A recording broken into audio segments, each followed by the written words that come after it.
અમદાવાદમાં industrial expo ચાલી રહ્યો છે. કરીએ આ આયોજન પર એક નજર.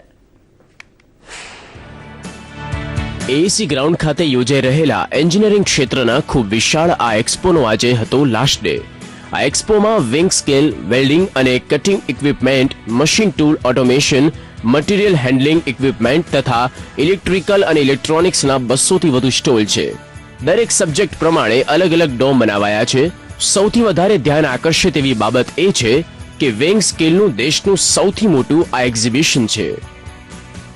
અમે welding machines, welding all kind of welding equipments, welding wires, MiG wires અને ફિલર વાયર્સ, વેલ્ડિંગ ઇલેક્ટ્રોડ્સ એ બધામાં ડીલિંગ કરીએ છીએ અને એ કાઇન્ડ ઓફ બધી પ્રોડક્ટ્સ અમે અહીંયા ડિસ્પ્લેમાં મૂકેલી છે. ટુ વે એડવર્ટાઇઝિંગ દ્વારા અમદાવાદ એસી ગ્રાઉન્ડ ખાતે યોજાયેલા ત્રિદિવસીય એનજી એક્સપો 2017માં મોટી સંખ્યામાં ઉદ્યોગકારોએ ભાગ લીધો છે. 4 થી 6 ફેબ્રુઆરી સુધી યોજાનાર એક્સપોમાં વિંગ સ્કેલથી લઈને મશીન ટૂલ, એનિમેશન અને ઇલેક્ટ્રિકલ અને ઇલેક્ટ્રોનિક્સથી લઈને વેલ્ડિંગ અને કટિંગના 200થી વધુ સ્ટોલ રાખવામાં આવ્યા.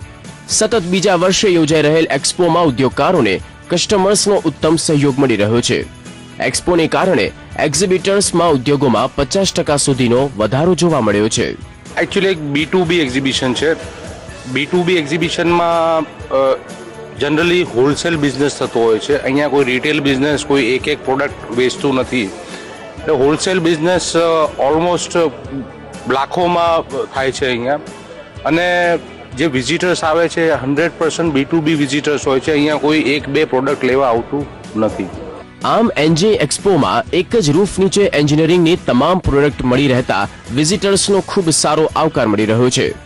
અને કોઈ ઇન્ડસ્ટ્રી બહારની વ્યક્તિઓ એક્સપોમાં ન આવતી હોવાને કારણે એક્ઝિબિટર્સ પણ ઉદ્યોગકારોને પોતાની ચીજ વસ્તુનું સારી રીતે ડિસ્પ્લે અને પ્રોડક્ટ ડેમો આપી શકે છે.